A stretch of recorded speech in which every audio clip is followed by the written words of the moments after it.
What's going on? You didn't make lunch today. My husband suddenly yelled at me over the phone. He sounded upset that I hadn't prepared his lunch and that I wasn't home. I reminded him I had told him to manage by himself while I was out, but he retorted, "Aren't you a housewife? That's your job, right?" He even mentioned how I had been a housewife instead of pursuing my studies. It was frustrating. How could he make such a big deal about missing lunch for one day? I was tired of doing all the housework and then being scolded when things didn't go perfectly for him. As he yelled over the phone, my mother-in-law stood nearby, listening. She had a faint smile on her face. "My name is Emily. I live with my husband, Nicholas, and our two adorable twin boys, Seth and Ray, who are 2 years old. They are the light of my life and the biggest source of my happiness right now." Nicholas works as a businessman for a large company. His family owns a traditional Japanese confectionery store located in a small shopping arcade. After we got married, I quit my job and started helping out at the store. At first, I enjoyed it. It felt like a fresh, exciting experience. However, working at the store turned out to be busier than I expected. Besides serving customers and showcasing beautiful traditional sweets, wagashi, I also had to prepare sweets in the kitchen early in the morning, especially during busy seasons. Even after the twins were born, I kept working at the store. Sometimes, I'd work with one of the boys strapped to my back. Their cries would echo through the store, even when I was trying to keep them out of earshot. Balancing childcare and work was exhausting. Unlike me, Nicholas wasn't interested in the family business. "Do you have any plans to take over the store?" I asked him one day. "We've talked about this before," he said, annoyed. "I've told you, I'm not taking it over. Wagashia isn't popular anymore. The shopping arcade gets fewer visitors every year. If I take over now, I won't have a future."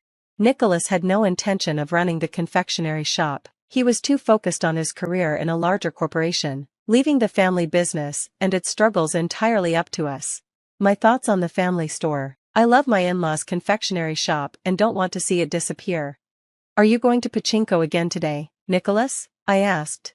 "Of course I am," he replied. "What I do on my day off is my business." On holidays, my husband spends his time playing pachinko. He even lines up early to get in when it opens. While he enjoys his day off, he completely ignores housework. I'm the one handling everything: cooking, cleaning, laundry, and all the other housework. On top of that, I take care of our twin boys and help run the family confectionery shop. Nicholas, on the other hand, takes life at his own pace, leaving me overwhelmed with the growing workload. My in-laws are getting older, which means there's even more to do at the store. Despite this, my mother-in-law has always been incredibly kind and understanding. "Emily, we're so grateful for all the help you give us at the shop," she would say, her voice warm with gratitude. She's a lovely woman and treats me with genuine kindness. Her gentle smile always lifts my spirits. But it's clear that she wishes Nicholas would step up and take an interest in the family business. Whenever we talk about him, she looks sad. "I really need Nicholas's assistance," she once said. Unfortunately, he shows no signs of wanting to take over the confectionery shop, which deeply disappoints her. Support from my mother-in-law. Even though my husband refuses to help or take responsibility, my mother-in-law is incredibly supportive. "Well, we're lucky to have such a wonderful wife like Emily," she said. "We shouldn't be greedy." She always praises me and appreciates how I manage the store while raising my children. When I'm working, she and my father-in-law babysit the kids, which is a huge help. Over time, my bond with my mother-in-law has grown stronger. She's become someone I can talk to about anything, even my frustrations with my husband. Ironically, the more distant I feel from him, the closer I feel to her. Having my in-laws around is a great comfort during these busy times. Raising my two boys is so busy that the days blur together. There's hardly any time to think about much else.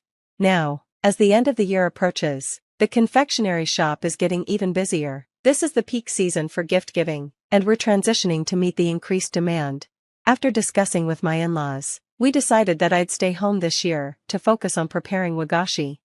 When I told Nicholas about staying at my parents' place for one night to help during the busy season, he was clearly upset.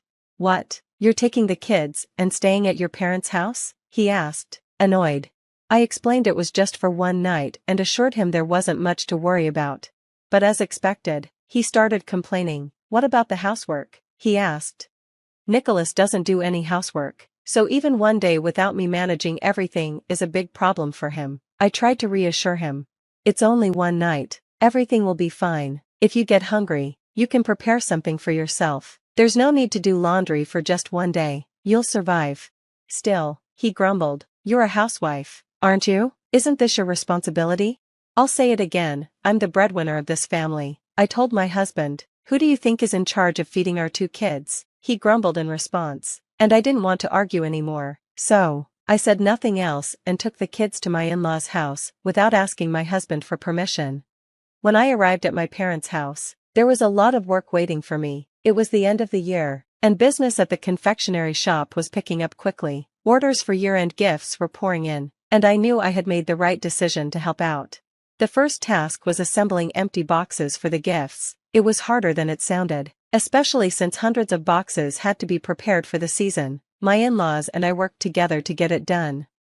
By the end of the first day, I was exhausted, but the next morning, I had to get up early to prepare wagashi sweets for the day ahead. I decided to go to bed early so I could start working right when the sun rose. While the kids were still asleep, my in-laws and I worked quietly in the kitchen. Before I knew it, the sun was up, and we decided to take a break for breakfast. The kids were already awake and ready for breakfast, so I quickly made it and served them. As we sat down together, my phone rang. It was my husband. What's going on? You didn't make lunch today? He yelled at me as soon as I picked up. He was upset because there was no lunch prepared, and he seemed to think it was my job to do it even though I was away. I told him to make his own lunch while I was gone, but he didn't like that response. He accused me of avoiding housework, even though he never helps out. It was ridiculous to make such a big deal about not having lunch for just one day. I was shocked by his reaction, and it seemed my in-laws were too because they could hear him yelling through the phone. Finally, he rambled on about whatever he wanted to say before abruptly hanging up the phone. Even though breakfast was just served, the living room at my in-laws' house was unusually quiet for a while. My husband had lost his temper in an unreasonable way, which wasn't surprising. The kids seemed to sense the tension and didn't want to eat. Trying to lighten the mood, my mother-in-law cheerfully said, "Itadakimasu," a phrase said before meals in Japan, and encouraged my sons to eat. Then, she turned to me and said, "Why don't you divorce my son, Emily?" I froze as I reached for my tea. I never expected my mother-in-law to say something like that. My father-in-law quietly ate his breakfast, his face unreadable. I know this might sound harsh, but now that you've heard this, maybe it'll help you see things clearly, my mother-in-law continued with a smile. It seemed like when someone is truly disgusted, they can only laugh. "I feel terrible for you as a mother," she said. "You don't need to be merciful with my son anymore. Let your emotions guide you." It was clear my mother-in-law understood how I felt about my husband. She was on my side, and that was a relief. My father-in-law didn't speak, but he nodded in agreement with my mother-in-law's words. Their support was comforting. Returning home and preparing for a talk, later that evening, I went back home, mentally prepared for what I needed to do. When my husband returned home, he had a tense look on his face, still upset that I hadn't made his lunch. I asked him to sit down because I needed to talk to him. "What do you want to talk about?" he asked, raising an eyebrow. Ignoring his mood, I insisted, "Sit down, I need to speak with you." When my husband sat down, I handed him the divorce papers. "I'm going to divorce you," I said, the words coming out before I could stop them. His grumpy expression quickly turned to one of shock. "Why are you suddenly talking about divorce? Are you kidding? The kids are still so young," he said, panicking. He didn't understand why I wanted a divorce and tried to avoid the conversation by claiming it wasn't valid, but I wasn't going to let him avoid this. I pulled out some photos from an envelope on the table. One photo showed my husband walking hand in hand with a woman. "Didn't you say you go to pachinko on your days off? What is this? You seem to be having a good time," I said, showing him the photo. His face went pale when he saw it. I pressed him to explain. "No, this is, well," he started, trying to come up with an excuse. He claimed she was just an acquaintance, but when I mentioned that she worked at his company, he froze. She was a junior employee, and he'd been having an affair with her. For a while, I had suspected something was wrong, so I'd talked to my mother-in-law about it. She suggested I hire a detective. When I did, the results shocked me. The investigator showed me more photos of my husband entering a pachinko parlor with the woman and then going to her room. "I have more photos," I said. "You two are very close, so the investigator was able to take many pictures. Would you like to see more?" Finally, faced with the undeniable evidence, My husband admitted to everything. Yes, I've been seeing her. I'm sorry, Emily, he said. I was just playing with fire. I'm sorry for the kids. I'll leave her right now, so please don't divorce me. His apology was desperate, but I had made up my mind. I'm dead set on getting a divorce. I'm not joking, I told him firmly. There was no way I could forgive him. Standing up for myself, I've been helping at your parents' house while babysitting, and I've been taking care of things you didn't want me to, I told my husband. I've told your parents everything, and they're on my side, not yours. They've said they'll help me in any way they can. We worked together, so there was plenty of time to talk, and they were both furious at him. I also told them that we were getting a divorce. When I told him, my husband completely lost his cool. He broke down in tears.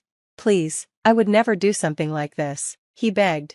He was so overwhelmed by my decision that all he could do was mutter that he didn't want a divorce.